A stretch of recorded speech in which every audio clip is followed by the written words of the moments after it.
Hey guys, it's Carla. I am here again in my kitchen for a new episode of Where Cooking Begins, my first book. And the recipe I'm making today is pasta alla matriciana, which is one of the classic pastas of Rome. I left this one out when I was talking about the classic pastas of Rome in a different video. It was just an accident and a pretty silly one considering I actually myself had a recipe for this dish. I'm gonna take you through it. There's a couple moments that are really important to the dish. I'm gonna make sure to point those out so that you can get amazing results at home. My amatriciana is going to have all of the flavors and ingredients that you would expect to see: the pork, the tomato, the onion, a little bit of cheese, chili flake. But the place where I take a little bit of twist on the amatriciana classic version is with the tomato. So instead of just using canned tomatoes, I'm gonna use canned confit tomatoes. And the reason that I did that is because Where Cooking Begins had a whole front section that was all about different cooking techniques. Since those were included in the book, that became part of my amatriciana. If you want to skip this part, you 100% can just use regular canned tomatoes, and we'll add a little bit of olive oil later.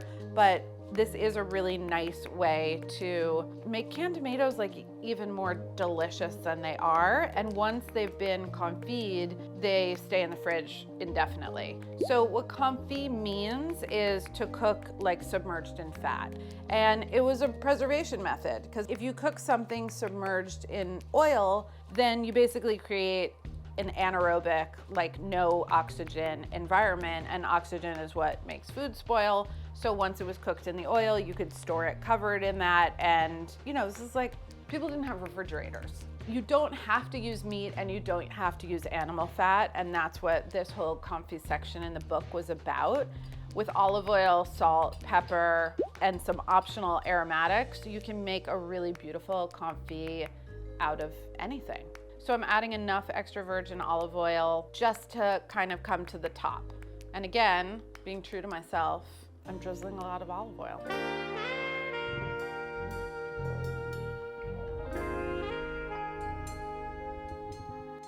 Just like my favorite thing to do in videos. So I'm gonna stop right there. The olive oil is just kind of just kissing the very top of the tomatoes. As they cook, they're going to collapse a little bit and shrink down, and then the oil will be absolutely submerging them. I think this is also delicious with some thyme, rosemary, sage, marjoram, could even be basil, some smashed garlic, because why wouldn't we? Tomato and garlic, best friends forever. And I also like to do a little bit of lemon zest. So just squeeze those to express the lemon oil, and do like just a couple fat strips. Tomato and garlic, as everyone knows, became best friends in Italy because garlic was there first and then tomato came along. And then they decided they would just be in marinaras together and on pizzas together. And they're hardcore polyamorous because they really shine when other people come to the party.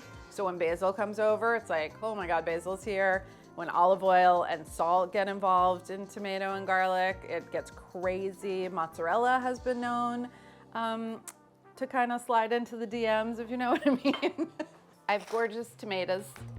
So what's gonna happen when this is in the oven is that all of the flavors are gonna marry. So the olive oil is gonna coax out all the flavor from the thyme and from the lemon and the garlic, because those things infuse into fat. Those flavors are gonna carry into the flesh of the tomato, and then the tomato is gonna like give its juice back to the other liquid, and then that liquid's gonna go back into the tomato. And then by the end, yeah, they're in a commune together, and it's a beautiful place where no one thing could exist without the other.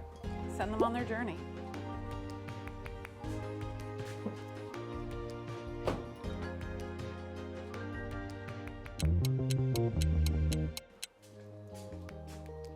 Okay, so it's been about 3 hours. The tomatoes have been doing their thing, creating an intentional community with their friends, and they look exactly how I want them to look. So I don't actually need these until I start making the sauce.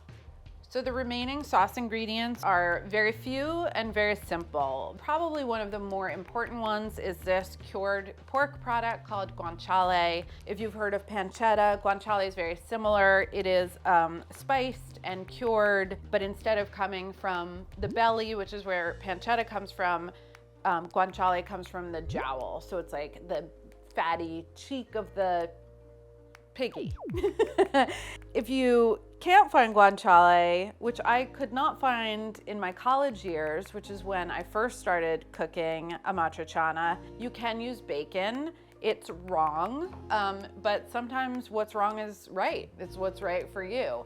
Bacon is smoked. Guanciale and pancetta are not. They're spiced and cured. Bacon is spiced, smoked, and cured. So that's really the difference. You're gonna be adding like a smoky flavor if you use bacon, but you know, they did not have guanciale in my college town. There's a lot of fat, which is important. Fat is flavor. We've talked about this. It's gonna infuse into the sauce. It's gonna become a cooking medium. What I don't want is this outer kind of concentrated layer where the spices have been, because if you cook those spices, when you cook the fat, it's gonna get kind of bitter. So I'm gonna trim that off all the way around. All right, so the amount of guanciale that I need is 4 ounces. Oh my God, it's 3.8 ounces. That is an actual miracle. I want them in pretty nice chunky pieces because they're going to shrink when we render them. And when they shrink, I don't want them to disappear and I don't want them to be bitsy. I want them to be something that you can sink your teeth into because you want its deliciousness and the experience. The best way to cook these is to start them in a cold pan. So I'm putting them straight into the Dutch oven where I'm gonna make the sauce. I'm using a red onion, which is also very classic to the original or original to the classic.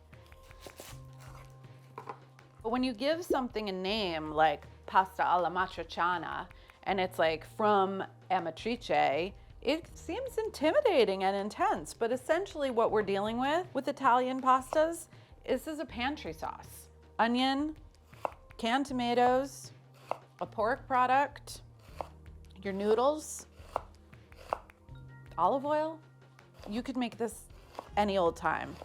And I think that's why I cooked it so much in college. You could just buy that stuff and have it in the house, and they were really inexpensive, and it was filling, and it was good. My onions are ready. My guanciale is in the pot. My tomatoes are standing by. It's time to make the sauce nuts. I've got a tall pot of water already coming up to a boil, and I just put the guanciale in the cold pan over medium-low heat. This is the best way to render a fatty cut of meat like this. If you start in a cold pan, it gives the fat sort of an opportunity to warm up and to liquefy before you start doing any searing or browning. What I don't want is to have crispy pieces of guanciale that have a ton of fat still attached to them. And I also don't want to have really crispy bits of guanciale that have no fat to them or where all the fat has rendered out. That whole process is going to take about 6-8 minutes depending on your medium-low. This is about a midway point, I would say. I can see that fat is starting to collect in the bottom of the pan. The pieces are shriveling a little bit, and when I turn them, there's just the barest, lightest bit of golden and some kind of texture revealing in the surface, whereas at the beginning that fat was just totally smooth. All right, everyone, we have arrived at a key moment. The guanciale are now lightly golden brown. They've given up about half of their fat, and they're equal parts crispy and chewy. This is what you're looking for. Now that the guanciale are equal parts crispy, chewy, I have a nice amount of rendered fat in the bottom of the pan. I'm gonna take these out. So if I left them in here the entire time, they would keep rendering their fat and they would lose the little crispiness that we've built up. They're gonna join in later, and I'm just gonna set those guys aside. To the fat that has rendered from the guanciale, I'm going to add some of the beautiful tomato confit oil as well. If you did not make the tomato confit, which is totally fine, just use regular olive oil for this step. So just eyeballing 2 tablespoons. The onions are going into this. This is the fat that the onions are going to caramelize in. The heat is still over low.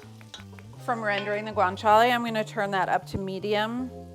And the goal here, similarly, is to eke all of the moisture and the juiciness out of these onions. If you rush this first step, you're going to get kind of fried, crispy, still sharp tasting browned onions, and that's not what I want. I want an onion that has given up all of its sweetness and then has turned the corner into caramelization. That only happens if you give this first step a minute. I'm gonna hit them with a little bit of salt and pepper. The salt will actually help draw out the moisture, and it's gonna season it from the get-go.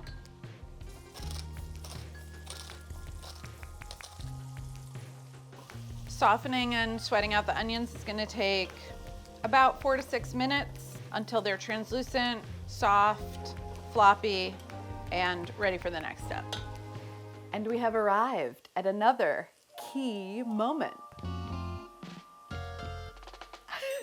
My onions have been going for 7-ish minutes. They've shrunken. They've been juicy. And now, look at the way they flop. They're flopping, they're translucent, except for that they're red.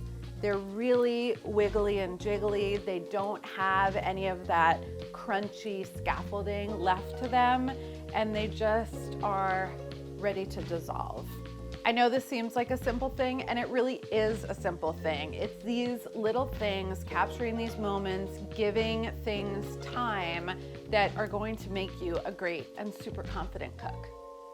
Now that we have arrived at translucent, floppy, soft, and sweet, I can increase the heat to medium and coax out the caramelization. And in the meantime, I will prep some of these tomatoes.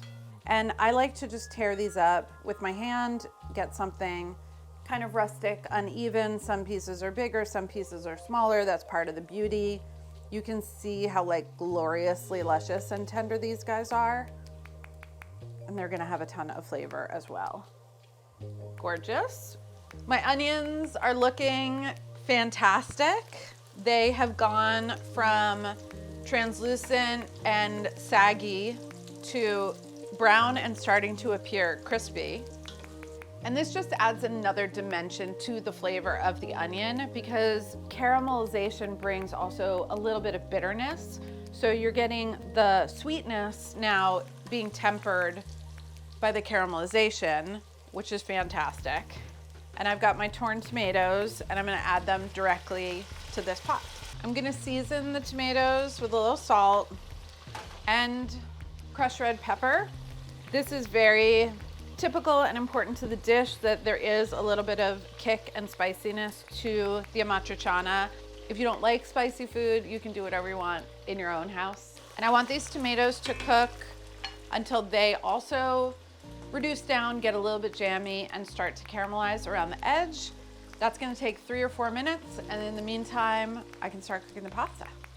So very typical shapes for Amatriciana would be bucatini or rigatoni. I really love this shape, which is a long version of fusilli. So it's like a really awesome telephone cord, back when phones had telephone cords, spiral, and they're super long.